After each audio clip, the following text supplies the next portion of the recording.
বিদেশ না যাওয়ার আগের শর্তেই আগামী মার্চ পর্যন্ত বেগম জিয়ার সাজা স্থগিত। রাজনৈতিক কারণে মিলছে না মুক্তি, বলছেন বিএনপি নেত্রীর আইনজীবী। এখতিয়ার আদালতের। নিজ বাসায় থেকে তার চিকিৎসা সেবা যা যা তিনি যেভাবে চিকিৎসা নিতে চান সেইভাবে চিকিৎসা নেবেন। রাজনৈতিক উদ্দেশ্য প্রণোদিতভাবে তার প্রতি এই অমানবিক আচরণ করা হচ্ছে। নিউ ইয়র্কের জ্যাকসন হাইটসে বিএনপি আওয়ামী লীগের কর্মসূচি নিয়ে নেতাদের পাল্টাপাল্টি অভিযোগ। শান্তিপূর্ণ একটা আপনার যে মিটিং হচ্ছিল সেইখানে তারা আক্রমণ করেছে। তারা একদিকে যেমন দেশে বিশৃঙ্খলা সৃষ্টির পায়তারা করছে, অন্যদিকে বিদেশে দেশের ভাবমূর্তি বিনষ্টের ষড়যন্ত্রে লিপ্ত। দেখছিলেন প্রধান শিরোনাম। সন্ধ্যার সময়ে সঙ্গে আছি আমি গোলাম রাব্বি। এবার অন্যান্য শীর্ষ সংবাদ। সারা দেশে বিশ্ববিদ্যালয় খোলার জোর প্রস্তুতি, হলে থাকছে না গণরুম, সংক্রমণের কোনো শঙ্কা দেখছেন না স্কুল পরিদর্শনে গিয়ে শিক্ষামন্ত্রী। কাল নিউ ইয়র্কে পৌঁছাবেন প্রধানমন্ত্রী শেখ হাসিনা, স্বাগত জানাতে প্রস্তুত আওয়ামী লীগের নেতাকর্মীরা। 21 সেপ্টেম্বর অংশ নেবেন জাতিসংঘের উদ্বোধনী পর্বে। সারা দেশে ছড়িয়ে পড়েছে নকল ওষুধ, ধরতে পারছে না ফার্মেসি থেকে শুরু করে সাধারণ ভোক্তাও। সক্রিয় মিটফোর্ড কেন্দ্রিক চক্র, গ্রেফতার 3। এবং ই কমার্সের আড়ালে প্রমাণ মিলেছে অর্থ পাচারের, জানালেন দুদক আইনজীবী। এ ধরনের ব্যবসায় জামানত বাধ্যতামূলক করার পরামর্শ অ্যাটর্নি জেনারেলের।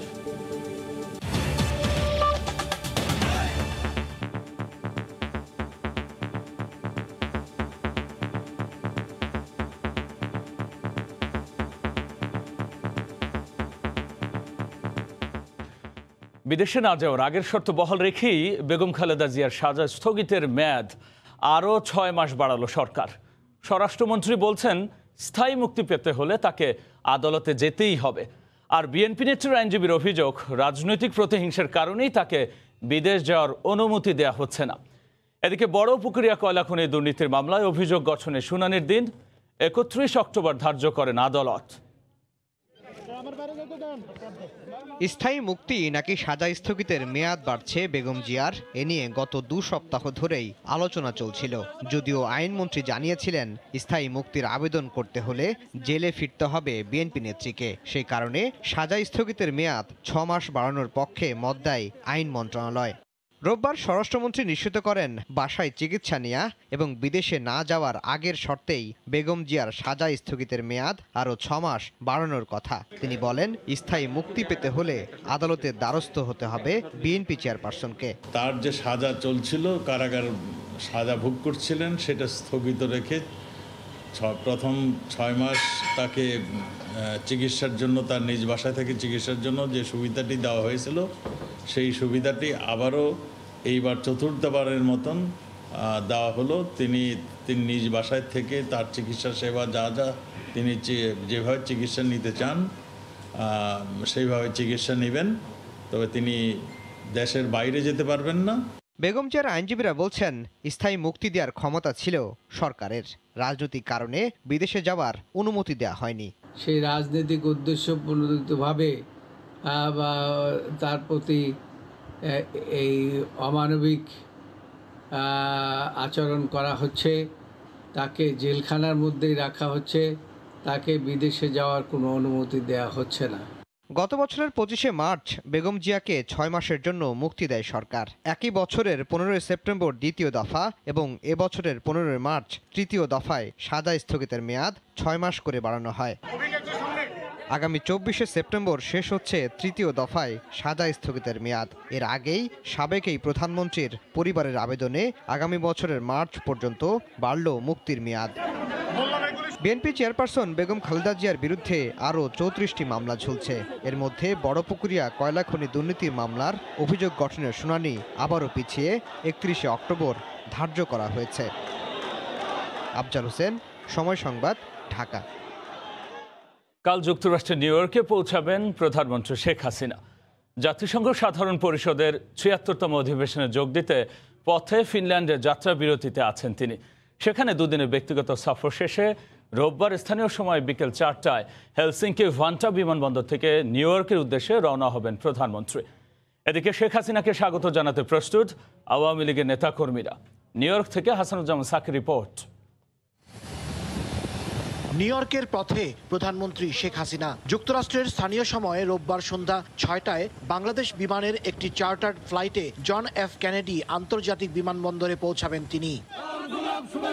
প্রধানমন্ত্রীকে স্বাগত জানাতে সব প্রস্তুতি নিয়েছে যুক্তরাষ্ট্র আওয়ামী লীগ। দলটির বিভিন্ন অঙ্গ ও সহযোগী সংগঠনের নেতাকর্মীরা প্রতিদিন সভা সমাবেশ মিছিল করছেন নিউ ইয়র্কে। সবার মাঝেই এখন উৎসব আমেজ। আমাদের মাননীয় প্রধানমন্ত্রী জননেত্রী শেখ হাসিনা যুক্তরাষ্ট্র আগমন উপলক্ষে আমরা আনন্দ সমাবেশ করছি। সকল পর্যায়ের নেতাকর্মীরা জ্যাকসন হাইট বাংলাদেশের অধ্যুষিত এলাকায় আমরা রাতভর এই গত 1 মাস ধরেই আমরা আনন্দ উল্লাস করছি। এদিকে জাতিসংঘে ও সাইড লাইনে প্রধানমন্ত্রীর বিভিন্ন কর্মসূচি চূড়ান্ত করেছে বাংলাদেশ মিশন ও দূতাবাস। আগামী 21 সেপ্টেম্বর সাধারণ পরিষদের 76তম অধিবেশনের মূল পর্ব রাষ্ট্র ও সরকার প্রধানদের বিতর্কে অংশ নেবেন শেখ হাসিনা। জাতিসংঘে অন্তত 4টি অনুষ্ঠানে অংশ নেবেন প্রধানমন্ত্রী শেখ হাসিনা। আর এখানেই বরাবরের মতো তিনি বাংলায় ভাষণ দেবেন 24 সেপ্টেম্বর। এখন প্রধানমন্ত্রীর আগমনের অপেক্ষায় দলীয় নেতাকর্মী এবং প্রবাসী বাংলাদেশিরা। হাসানুজ্জামান সাকি, সময় সংবাদ, জাতিসংঘ সদর দপ্তর, নিউ ইয়র্ক। আওয়ামী লীগের সাধারণ সম্পাদক ওবায়দুল কাদের বলেছেন, বিদেশে বসেও বিএনপি দেশের ভাবমূর্তি বিনষ্টের ষড়যন্ত্র করছে। জবাবে বিএনপি মহাসচিব মির্জা ফখরুল ইসলাম আলমগীরের দাবি, মত প্রকাশের স্বাধীনতা সবারই আছে। দলীয় প্রধান বেগম জিয়ার কারাদণ্ড হওয়ার প্রায় 3.5 বছর পর সাংগঠনিকভাবে সিরিজ বৈঠক করে বিএনপি। রুদ্ধদ্বার সেই বৈঠকের পর রোববার বিকেলে চেয়ারপারসনের গুলশান কার্যালয়ে সংবাদ সম্মেলনের আয়োজন করে তারা। টানা 3 দিনের সেই ধারাবাহিক বৈঠকের শেষে সবার দৃষ্টি যখন সভার সিদ্ধান্তের উপর, তখন বিএনপি মহাসচিব ব্রিফিংয়ে আলোচনায় আনেন নিউ ইয়র্ক কাণ্ড। দাবি করেন, জ্যাকসন হাইটসে বিএনপির ওপর আওয়ামী লীগের নেতাকর্মীরা হামলা চালিয়ে মত প্রকাশের স্বাধীনতায় হস্তক্ষেপ করেছে। নিউ ইয়র্কের জ্যাকসন হাইটে যারা বিএনপি সমর্থন করেন তাদের ওপরে একটা আক্রমণ হয়েছে আপনার আওয়ামী সন্ত্রাসীদের দ্বারা। তীব্র নিন্দা জানাচ্ছি, কারণ মত প্রকাশের স্বাধীনতা সব দেশে সবখানেই থাকা উচিত। আমেরিকায় তো আরও বেশি আছে। সেখানে আপনার একটা শান্তিপূর্ণ একটা আপনার যে মিটিং হচ্ছিল সেইখানে তারা আক্রমণ করেছে। এদিকে নিজ বাসভবনে ভার্চুয়াল ব্রিফিংয়ে জ্যাকসন হাইটসে বিশৃঙ্খলার ঘটনায় উদ্বেগ প্রকাশ করে আওয়ামী লীগের সাধারণ সম্পাদক ওবায়দুল কাদের বলেছেন, বিএনপি একদিকে যেমন দেশে বিশৃঙ্খলা সৃষ্টি করছে, তেমনি বিদেশেও দেশের ভাবমূর্তি বিনষ্টের ষড়যন্ত্রে লিপ্ত তারা। সরকারের উন্নয়ন তাদের সহ্য হচ্ছে না, তারা দেশে স্থিতিশীলতা চায় না, চায় অস্থিরতা। তারা একদিকে যেমন দেশে বিশৃঙ্খলা সৃষ্টির পায়তারা করছে, অন্যদিকে বিদেশে দেশের ভাবমূর্তি বিনষ্টের ষড়যন্ত্রে লিপ্ত। আমরা বিএনপির এর ষড়যন্ত্রমূলক দূরভিসন্ধির তীব্র নিন্দা করছি। এ সময় প্রধানমন্ত্রী শেখ হাসিনার জাতিসংঘে সাধারণ অধিবেশনে যোগদানের জন্য নিউ ইয়র্কে আগমনের প্রাক্কালে বিএনপির বিক্ষোভ ষড়যন্ত্র ও দূরভিসন্ধিমূলক বলে মন্তব্য করেন আওয়ামী লীগ সাধারণ সম্পাদক। এখন তাদের লক্ষ্য। আহমেদ সালেহীন, সময় সংবাদ, ঢাকা। নিজেদের দীর্ঘ সময় পর সারা দেশে বিশ্ববিদ্যালয় খোলার প্রস্তুতি চলছে জোরে সোরে। এক ডোজ টিকা নেওয়ার শর্তে আগামী 5 অক্টোবর হল খুলতে সব প্রস্তুতি নিয়েছে ঢাকা বিশ্ববিদ্যালয় কর্তৃপক্ষ। তবে থাকছে না গণরুম। বহিরাগত ও অছাত্রদের দখলে থাকা রুম বরাদ্দ দেয়া হবে প্রথম ও দ্বিতীয় বর্ষের শিক্ষার্থীদের। আর শুধু ঘোষণায় সীমাবদ্ধ না থেকে পরিকল্পনার দ্রুত বাস্তবায়ন চান শিক্ষার্থীরা। ধারণ ক্ষমতার কয়েকগুণ বেশি শিক্ষার্থী গাদাগাদি করে একসঙ্গে যে কক্ষে থাকেন বিশ্ববিদ্যালয় শিক্ষার্থীদের কাছে সেটাই গণরুম নামে পরিচিত, যেখানে পড়াশোনার পরিবেশ তো দূরের কথা, মাথা গজার একটু ঠাঁই পেতেই রীতিমতো যুদ্ধ করতে হয়। এবার এই সংস্কৃতি থেকে বের হয়ে আসার সিদ্ধান্ত নিয়েছে ঢাকা বিশ্ববিদ্যালয়। গণরুম শব্দটা তো বিশ্ববিদ্যালয়, এই শব্দটা তো বিশ্ববিদ্যালয়ের ছাত্র শিক্ষক পরিবেশের সাথে একটা সম্মানজনক কোন শব্দ না। সিদ্ধান্ত হয়েছে আমাদের গণরুম আমরা রাখবো না। ঢাকা বিশ্ববিদ্যালয়ের স্যার এএফ রহমান হলের একটি গণরুম এটি। এ রুমে আগে শিক্ষার্থীরা মেঝেতে ঘুমালেও এখন বসানো হয়েছে খাট। আর আগে 30 থেকে 40 জন শিক্ষার্থী এ রুমে থাকলেও এখন থাকবেন মাত্র 8 জন। সব হলের প্রবেশপথে বসানো হয়েছে হাত ধোয়ার বেসিন। শিক্ষার্থীদের যেন মেঝেতে ঘুমাতে না হয় সেজন্য তৈরি করা হচ্ছে খাট। রিডিং রুম ও ডাইনিং রুম থেকে শুরু করে সবকিছুই সাজানো হচ্ছে নতুন সাজে। আসলে পরে তাদেরকে শিফট করে দেওয়া হবে। রবীন্দ্র ভবনটা যখন কমপ্লিট হয়ে যাবে তখন আমাদের একেবারে 100% আমরা সিঙ্গেল রুমে সিট দিতে পারবো। ঘোষণা সীমাবদ্ধ না রেখে সিদ্ধান্তের দ্রুত বাস্তবায়ন চান শিক্ষার্থীরা। এই প্রথাটার সাথে পরিচিত হওয়ার পরে তার যে এতদিনের স্বপ্ন ছিল সেই স্বপ্নটা তারা আসলে একটা ধাক্কা খায়। আমরা এই গণরুম প্রথার অবসান চাই। যদি ইমপ্লিমেন্ট না করতে পারে তাহলে যেমন ফার্স্ট ইয়ার আর সেকেন্ড ইয়ার যারা থাকে তাদের গণরুম না থাকে তারা কিন্তু ঢাকা শহরে থাকার ব্যবস্থা নেই। হল অছাত্র ও বহিরাগত মুক্ত করতে ব্যবস্থা নেওয়া হচ্ছে বলে জানায় বিশ্ববিদ্যালয় প্রশাসন। আমাদের শিক্ষার্থীরা বরাদ্দ পেলে সেই রুমে চলে যাবে, সেই রুমে তার ওঠার ব্যাপারে তার কোনো সহজতা লাগে সংশ্লিষ্ট হল প্রশাসন সেটি করবে। আগামী 5 অক্টোবর থেকে শুধু স্নাতক চতুর্থ বর্ষ এবং মাস্টার্সের শিক্ষার্থীদের জন্য খুলছে ঢাকা বিশ্ববিদ্যালয়ের আবাসিক হল। শাকির আহমেদ, সময় সংবাদ, ঢাকা। এদিকে শিক্ষামন্ত্রী রাজধানীর যাত্রাবাড়িতে স্কুল পরিদর্শনে গেলে নেতাকর্মীদের ভিড়ে উধাও হয়ে যায় স্বাস্থ্যবিধি। এমনকি ভিড়ের মধ্যে স্কুলেই ঢুকতে পারেননি অনেক শিক্ষার্থী, আর এতে ক্ষোভ প্রকাশ করেন তারা। পরিদর্শন শেষে শিক্ষামন্ত্রী সাংবাদিকদের জানান, বিশ্ববিদ্যালয় খোলার সিদ্ধান্ত নেবে নিজ নিজ সিন্ডিকেট। শিক্ষা প্রতিষ্ঠানের স্বাস্থ্যবিধি মানা হচ্ছে কিনা তা পরিদর্শন করতে রোববার রাজধানীর যাত্রাবাড়ি আইডিয়াল স্কুল অ্যান্ড কলেজে যান শিক্ষামন্ত্রী। এ সময় তার আগমনকে কেন্দ্র করে প্রতিষ্ঠানটির বাইরে ভিড় জমায় স্থানীয় আওয়ামী লীগের নেতাকর্মীরা। এ সময় প্রতিষ্ঠানটির শিক্ষার্থীদেরও ভেতরে ঢুকতে বেগ পেতে হয়। স্কুলের পোশাক পরে বন্ধু বান্ধবদের সাথে দেখা করে খুব ভালো লাগছে। স্কুল খোলার পর থেকে স্বাস্থ্যবিধি মানা হচ্ছে। শিক্ষামন্ত্রী আসার আগে বাইরে অনেক ভিড় হয়েছিল, কারা আইছে আমরা চিনি না। We are students of this school, তো সেক্ষেত্রে আমাদের আগে যা উচিত ছিল, কয়েকজন আসে তারা এখানে ভিড় করে, এই জন্য আবার আমাদের ঢুকতে দেওয়া হয়নি। এই হুলস্থুল কর্মযজ্ঞ চলেছে শিক্ষামন্ত্রী চলে যাওয়ার পরও। মন্ত্রীর দৃষ্টি আকর্ষণকে কেন্দ্র করে স্কুল মঞ্চে উঠে আরেক আওয়ামী লীগ নেতার বিরুদ্ধে বিষোদ্গার করেন এক স্থানীয় নেতা। উনি এলাকায় থাকেন না, উনি থাকেন আপনার সেই কিনারুলটা কোথায় থাকেন আমি জানি না। তবে স্কুলটি পরিদর্শন করে সন্তোষ প্রকাশ করেছেন ডাক্তার দীপুমণি। পাশাপাশি বিশ্ববিদ্যালয় খোলার বিষয়ে মন্ত্রণালয় কোনো সিদ্ধান্ত দেবে না বলেও জানান তিনি। স্বাস্থ্যবিধি মেনে চলার এই অভ্যেসটা করার মধ্য দিয়ে আশা করি আমাদের এই স্বাস্থ্যসম্মত অভ্যেসগুলো আমাদের সমাজেও এটা আস্তে আস্তে বিস্তৃতি লাভ করবে। এখন পর্যন্ত যা দেখেছি সেটা দিয়ে আমি সন্তুষ্ট। 27 সেপ্টেম্বরের মধ্যে রেজিস্টার করবেন, কিন্তু টিকা দেওয়া হবে না। তাদেরকে ওই বিশ্ববিদ্যালয়গুলোর স্বাস্থ্যকেন্দ্রকেই টিকা কেন্দ্র হিসেবে ব্যবহার করার সুযোগ রয়েছে। কোন বিশ্ববিদ্যালয় কবে খুলবেন, তাদের হল কবে খুলবেন, এই সিদ্ধান্তগুলো একান্তভাবেই বিশ্ববিদ্যালয়ের নিজস্ব। এর আগে 12 সেপ্টেম্বর আজিমপুর স্কুল পরিদর্শনকালে অনিয়মের প্রমাণ মেলায় 2 জনকে বরখাস্ত করেন শিক্ষামন্ত্রী। তাজওয়ার মাহমিদ, সময় সংবাদ, ঢাকা। সন্ধ্যার সময় আরও থাকছে।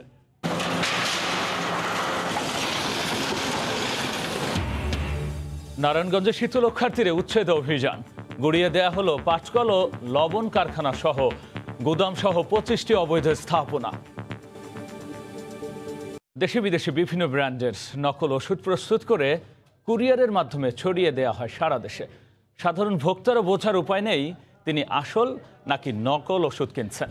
মিটফোর্ড কেন্দ্রিক নকল ওষুধ প্রস্তুতকারী চক্রের 3 সদস্যকে গ্রেফতার করেছে মহানগর গোয়েন্দা পুলিশ। জব্দ করা হয়েছে বিপুল পরিমাণ ভেজাল ওষুধ।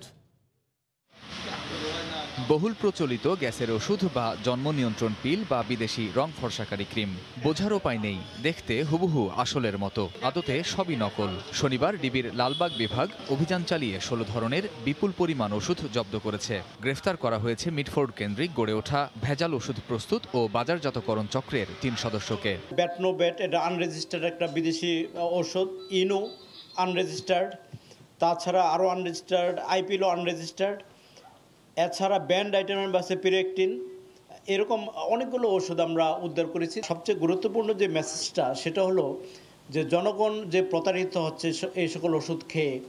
আটক 3 জনেরই রয়েছে একাধিক গোডাউন ও ফার্মেসি। সেখান থেকে দেশের বিভিন্ন জেলার ফার্মেসিতে চাহিদার ভিত্তিতে বাজারজাত করে তারা। আমাদের একটি স্ট্রং মেসেজ সারা বাংলাদেশব্যাপী আমরা দিয়েছি। ওষুধ সেখানে ওষুধ বিক্রেতা থেকে শুরু করে ওষুধ যারা উৎপাদন করছে এই ধরনের ভেজাল ওষুধ, নকল ওষুধ এবং ব্যান্ড আইটেম, তাদেরকে আমরা আইনের আওতায় আনছি এবং কঠোরভাবে আইনকে আমরা প্রয়োগ করব। ওষুধ প্রশাসনের দাবি, জনবল সংকটের পরও বিভিন্ন সময় অভিযান পরিচালনা করছেন তারা। তবে বাজারে নকল ওষুধের সরবরাহ কেন বন্ধ হচ্ছে না মেলেনি তার সদুত্তর। Safe medicine is very much important. ঔষধ এফেক্ট করে হচ্ছে লিভারে এবং কিডনিতে, যার কারণে এখন আমাদের দেশে কিডনি রোগের সংখ্যা একটু বাড়ছে। আমাদের জনবল সংকট রয়েছে, আমাদের সর্বমোট জনবল 720 জন, যার মধ্যে আমাদের কর্মরত রয়েছে 370 জন। ফার্মেসি থেকে কেনার সময় ওষুধ প্রশাসনের রেজিস্টার্ড নম্বর দেখে নেওয়ার পরামর্শ পুলিশের। রেজিস্টার্ড নাম্বার থাকে, সেটা দেখার দায়িত্ব কিন্তু জনগণের। কামরুজ্জামান মামুন, সময় সংবাদ, দোকান থেকে ঢাকা। যখন ওষুধ কিনবে। দেখছেন সন্ধ্যার সময়, সঙ্গেই থাকুন। ই কমার্স ইস্যু উঠল দেশের উচ্চ আদালতে। সাম্প্রতিক গ্রাহক প্রতারণার বিষয়টি শুনে লোভনীয় অফারের ফাঁদের বিষয়ে জনগণকে সচেতন করার পরামর্শ দিলেন হাইকোর্ট। আর অ্যাটর্নি জেনারেল বললেন, আইনি কাঠামোর মধ্যে আনতে হবে সম্ভাবনাময় খাতকে। আর দুদক আইনজীবী বলছেন, অনেক ই কমার্স প্রতিষ্ঠানের বিরুদ্ধে অর্থ পাচারের তথ্য প্রমাণ মিলছে। যুবক, ইউনিপেটু, ডেস্টিনি, সবশেষ ইভেলি ও ই অরেঞ্জ গ্রাহক ও বিনিয়োগকারীদের ফাঁদে ফেলে প্রায় 12,000 কোটি টাকা হাতিয়ে নিয়েছেন। সব ক্ষেত্রেই জাঁকজমকপূর্ণ বিজ্ঞাপন, লোভনীয় অফারের চমক দেখিয়েছে তারা।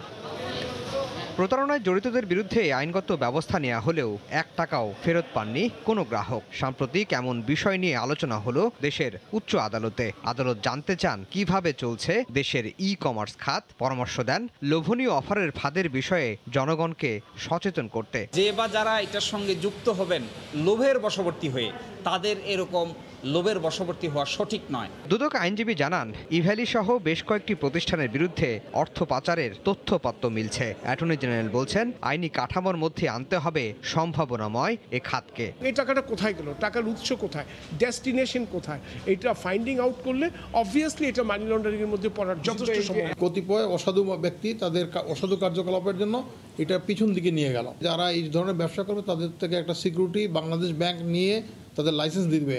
সেই ক্ষেত্রে তখন যদি তারা কোনো ধরনের প্রতারণার শিকার হয় কোনো ব্যক্তি, ওই তাদের সিকিউরিটির টাকা থেকে তাদেরকে ক্ষতিপূরণ দেওয়া যেতে পারে।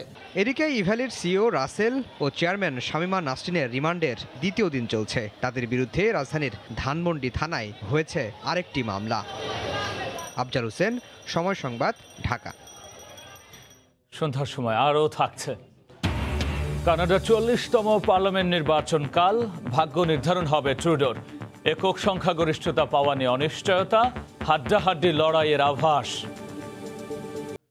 নারায়ণগঞ্জে শীতলক্ষ্যা নদীর জায়গা দখল করায় পাটকল ও লবণ কারখানার গুদাম সহ 25টি অবৈধ স্থাপনা উচ্ছেদ করেছে বিআইডব্লিউটিএ। 4 দিনের অভিযানের আজ ছিল প্রথম দিন। নদীটি অবৈধ দখলমুক্ত করতে অভিযান অব্যাহত থাকবে বলে জানিয়েছে বিআইডব্লিউটিএ। নারায়ণগঞ্জ থেকে শওকত আলী সৈকতের পাঠানো তথ্য, ছবি নিয়ে বিস্তারিত। রোববার দুপুর 12টা থেকে বিকেল 4টা পর্যন্ত সোনাগাঁও উপজেলার কাঁচপুর এলাকায় শীতলক্ষ্যার পূর্ব ও পশ্চিম তীরে অভিযান চালায় বিআইডব্লিউটিএর ভ্রাম্যমাণ আদালত। এ সময় গুড়িয়ে দেওয়া হয় পাটকল ও লবণ কারখানার গুদাম সহ কাঁচা পাকা 25টি অবৈধ স্থাপনা। এ সময় নদীর তীরে সীমানা পিলার পুনঃস্থাপনে বাধা দেয় স্থানীয়রা। তাদের সঙ্গে কথা বলেন নির্বাহী ম্যাজিস্ট্রেট শোভন রাংসা। পরে নতুন 10টি পিলারের জটিলতা নিরসন করেন তিনি। শীতলক্ষ্যা নদী দখলমুক্ত করতে উচ্ছেদ অভিযান অব্যাহত থাকবে বলে জানিয়েছে বিআইডব্লিউটিএ। সময় সংবাদ, নারায়ণগঞ্জ। দেখছেন সন্ধ্যার সময়, সঙ্গেই থাকুন। ঝোপঝাড়ে ভরে গেছে রাজধানীর পান্থকুঞ্জ পার্ক। চলছে মাছ চাষ। আধুনিকায়নের লক্ষ্যে 2019 সালে কাজ শুরু হলেও বন্ধ রয়েছে প্রায় 3 বছর। এ বিষয়ে ক্যামেরার সামনে কথা বলতে নারাজ সংশ্লিষ্ট কর্মকর্তা। তবে জানা গেছে, পার্কের মধ্যে ঢাকা এলিভেটেড এক্সপ্রেসওয়ের কয়েকটি খুঁটি বসানোর কাজ বাকি রয়েছে বলেই এমন স্থবিরতা। আর নগর পরিকল্পনাবিদরা বলছেন, 2 প্রতিষ্ঠানের সমন্বয়ের অভাবেই সেবা বঞ্চিত নাগরিকরা। কাজল আব্দুল্লাহ রিপোর্ট। রাজধানীর অন্যতম ব্যস্ত এলাকা কারণ বাজার, বাংলা মোটর, হাতিরপুল ও পান্থপথ জোন। জনবহুল এই পরিসরে একটু স্বস্তির জায়গা হিসেবে খ্যাত পান্থকুঞ্জ পার্ক, যেখানে দিনের শুরু ও শেষে অনেকেই করতেন শরীরচর্চা, আর দুপুরে তপ্ত রোদে ক্লান্ত পথচারীর খণ্ডকালীন বিশ্রামের আশ্রয় ছিল এ পার্ক। বছর তিনেক আগেও খুব ভালো পরিবেশ না থাকলেও উন্মুক্ত ছিল সবার জন্যই। বর্তমানে ঝোপঝাড়ে পার্ক অনেকটাই জঙ্গলের মতো। সংস্কারের লক্ষ্যে নিরাপত্তা বেষ্টনীর জন্য দেয়া টিনের বেড়া ভেঙে পড়েছে, চুরি হয়ে গেছে অনেক জায়গায়। এসব অব্যবস্থাপনা নিয়ে দক্ষিণ সিটি কর্পোরেশন জানায়, ঢাকা এলিভেটেড এক্সপ্রেসওয়ের 3টি পিলার বসবে পান্থকুঞ্জ পার্কের মধ্যে, কিন্তু পিলারগুলোর পয়েন্ট না জানতে পারায় উন্নয়ন কাজ স্থগিত রয়েছে। যদিও ক্যামেরায় কথা বলতে নারাজ সংশ্লিষ্ট কর্মকর্তারা। নগর পরিকল্পনাবিদরা বলছেন, বর্জ্য ব্যবস্থাপনা কেন্দ্র, পাবলিক টয়লেট ও বক্স কালভার্টের কেন্দ্রস্থলের জটিলতায় রয়েছে পান্থকুঞ্জ পার্ক। নতুন করে যুক্ত হয়েছে এলিভেটেড এক্সপ্রেসওয়ের সমন্বয়হীনতা। এই সমস্ত পরিকল্পনাগুলো কাগজে কলমে পরিপক্ক হওয়া সত্ত্বেও গণপরিষদ নিয়ে আমাদের উন্নাসিকতা, অবহেলা এবং দায়িত্ব কাণ্ডজ্ঞানহীন আচরণের একটি উদাহরণ পান্থকুঞ্জ। এদিকে দীর্ঘদিন পার্কটির অব্যবস্থাপনায় সমস্যা তুলে ধরেন নানা বয়সীরা। আমরা আগে খেলতে আসতাম, এখন আমরা খেলতে পারছি না। আমাদের এখানে যদি একটু মানুষের হাঁটাচলা বা বিনোদনের যদি ব্যবস্থা অতি দ্রুত সম্ভব করা যায়, তাহলে আমাদের সবার জন্য হয়তো মঙ্গল হবে। 2017 সালে ঢাকা দক্ষিণ সিটির জল সবুজে ঢাকা কর্মসূচির আওতায় উন্নয়ন কাজ চলছিল পান্থকুঞ্জ পার্কের। কাজল আব্দুল্লাহ, সময় সংবাদ, ঢাকা। গ্যাস ভিত্তিক বিদ্যুৎ কেন্দ্রে সরবরাহ বাড়াতে আজ থেকে প্রতিদিন সন্ধ্যা 6টা থেকে রাত 10টা পর্যন্ত 4 ঘন্টা সিএনজি ফিলিং স্টেশন বন্ধ থাকবে। আর এতে ভোগান্তি বাড়বে বলে মনে করছেন সিএনজি স্টেশন মালিক ও চালকরা। সিএনজি ফিলিং স্টেশনে যানবাহনের লাইন বেলা বাড়তেই এই সারি আরও দীর্ঘ হয়। এই দাঁড়িয়ে থাকার কারণ লাইনে গ্যাস সরবরাহ কম বা চাপ কম। কোভিডের ধাক্কা সামলে সবকিছু স্বাভাবিক ছন্দে ফেরায় সড়কে যানবাহন যেমন বেড়েছে, তেমনি যানজট আর সিগন্যালে দীর্ঘ সময় দাঁড়িয়ে থাকায় বেড়েছে গ্যাসের চাহিদা। এ অবস্থায় প্রতিদিন 4 ঘন্টা সিএনজি ফিলিং স্টেশন বন্ধ রাখার সিদ্ধান্তে হতাশ গাড়ি চালকরা। বন্ধ থাকলে আমাদের জন্য সমস্যা। 1 ঘন্টা সিরিয়ালে থেকে গ্যাস নিতে হবে, গ্যাস না পাইলে তো গাড়ি বন্ধ রাখতে হবে। গ্যাস সিরিয়াল হয়ে যাবে, আমাদের অনেক সময় 2বারও গ্যাস লওয়া লাগে। আবার জমা উঠাতে সমস্যা হবে, আমরা চলবো কেমনে? খরচ অবশ্যই বাড়বে, মালিকের তো তাহলে চালাইতে দেয় না। বিদ্যুৎ কেন্দ্রে পর্যাপ্ত গ্যাস সরবরাহ নিশ্চিতে 2018 সালের আগের বছরগুলোতে পিক আওয়ারে বন্ধ রাখা হতো সিএনজি ফিলিং স্টেশন। তবে ওই বছর বাংলাদেশ তরলীকৃত প্রাকৃতিক গ্যাস সিএনজির যুগে প্রবেশ করার পর তুলে নেওয়া হয় সিএনজি স্টেশনে গ্যাস রেশনিং। তবে সম্প্রতি বিদ্যুতের চাহিদা বেড়েছে। সাশ্রয়ী মূল্যে বিদ্যুৎ নিশ্চিতে ফিলিং স্টেশন বন্ধ রাখার সিদ্ধান্ত হলেও যৌক্তিকতা দেখছেন না এর মালিকরা। করোনায় শ্বাস হয়ে গেছি, এই সিদ্ধান্ত আমরা আরো শেষ করব। এটা যৌক্তিকতা নাই, কি যৌক্তিকতা? এটা আন্তর্জাতিক ব্যাপারে বাড়াইছে, এটা ওনাদের, এটা গ্যাসের দাম বাড়ানোর জন্য, এটা ওনাদেরই, আর কিছু না। গত 14 সেপ্টেম্বর 4 ঘন্টা ফিলিং স্টেশন বন্ধ রাখার সিদ্ধান্ত নেওয়া হয়। যানবাহনের চাপ বেড়ে যাওয়ায় গ্যাস সরবরাহে হিমশিম খেতে হচ্ছে এই সিএনজি ফিলিং স্টেশনগুলোকে। এ অবস্থায় 24 ঘন্টা গ্যাস সরবরাহে আমদানির উপর জোর দেওয়ার পরামর্শ সংশ্লিষ্টদের। সময় সংবাদ, ঢাকা। দেখছেন সন্ধ্যার সময়, সঙ্গেই থাকুন। কানাডার 44তম পার্লামেন্ট নির্বাচন সোমবার। এখন শেষ মুহূর্তের প্রচারণা চলছে দেশটিতে। বর্তমান প্রধানমন্ত্রী জাস্টিন ট্রুডোর সঙ্গে হাড্ডাহাড্ডি লড়াই হবে কনজারভেটিভ পার্টি নেতা এরিন ওটুলের। বিশ্লেষকরা বলছেন, এবারও কোনো দল একক সংখ্যাগরিষ্ঠতা অর্থাৎ 170 আসন পাবে না। আর এতে জোটবদ্ধ সরকারি গঠিত হতে পারে ফের। আর এটি হলে ট্রুডোর দল কোণঠাসাই থেকে যেতে পারে। কানাডার নির্বাচন ঘিরে শেষ মুহূর্তের উত্তেজনা বিরাজ করছে। সোমবারের ভোট গ্রহণকে কেন্দ্র করে বিভাজনের চেষ্টা চলছে বলে অভিযোগ করেছেন প্রধানমন্ত্রী ও লিবারেল পার্টির নেতা জাস্টিন ট্রুডো। নির্বাচনে এবার ট্রুডোর প্রধানতম প্রতিদ্বন্দ্বী কনজারভেটিভ পার্টির নেতা এরিন ওটুল। অন্যদিকে নিউ ডেমোক্রেটিক পার্টি এনডিপি নেতা জাগমিত সিংও রয়েছেন আলোচনায়। নির্বাচনে প্রধান এজেন্ডা স্বাস্থ্যখাত, কোভিড ঝুঁকি হ্রাস করা সহ ভ্যাকসিন ইস্যুতে জোর দিচ্ছেন ট্রুডো। তবে এ নিয়ে বেশি কড়াকড়ি করায় অনেক কানাডিয়ানই অসন্তুষ্ট। অন্যদিকে জলবায়ু পরিবর্তন ইস্যুতে গত জুলাইয়ে জাতিসংঘে নতুন অঙ্গীকার করে ট্রুডো সরকার। 2030 সালের মধ্যে তারা গ্রিন হাউস গ্যাস নিঃসরণ 2005 সালের তুলনায় 40 থেকে 45% কমিয়ে আনার প্রতিশ্রুতি দেয়। তবে কনজারভেটিভ নেতা এরিন ওটুল 2030 সাল নাগাদ গ্রিন হাউস গ্যাস নিঃসরণ 2005 সালের তুলনায় 30% কমানোর কথা জানিয়েছেন। আর এনডিপি নেতা জাগমিত সিং জলবায়ু ইস্যুতে লিবারেলদের সাম্প্রতিক ঘোষণাকে ফাঁকা প্রতিশ্রুতি হিসেবে উল্লেখ করেছেন। সৈয়দ ইফতেখার, সময় সংবাদ। দেখছেন সন্ধ্যার সময়।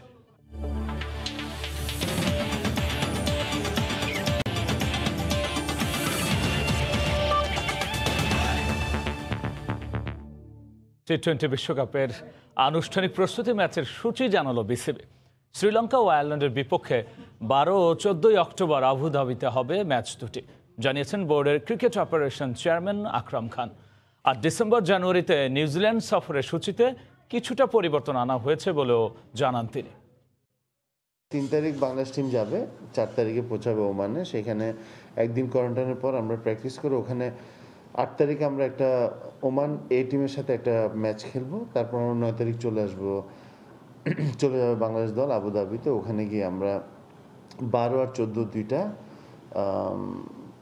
ম্যাচ প্র্যাকটিস ম্যাচ খেলে আমরা কিন্তু আবার ওমানে এসে আমাদের যে কোয়ালিফাইং আছে সেই ম্যাচগুলো খেলবো। এখানে আপনার একটা লজিস্টিক ম্যানেজার থাকবে, প্লাস যেহেতু আপনার এবার একটু ডিফিকাল্ট, কারণ ইলেকশনের সাথে সবাই জড়িত আছে ইলেকশনের জন্য। সো আমরা এবার কোনো টিম লিডার দিই নাই।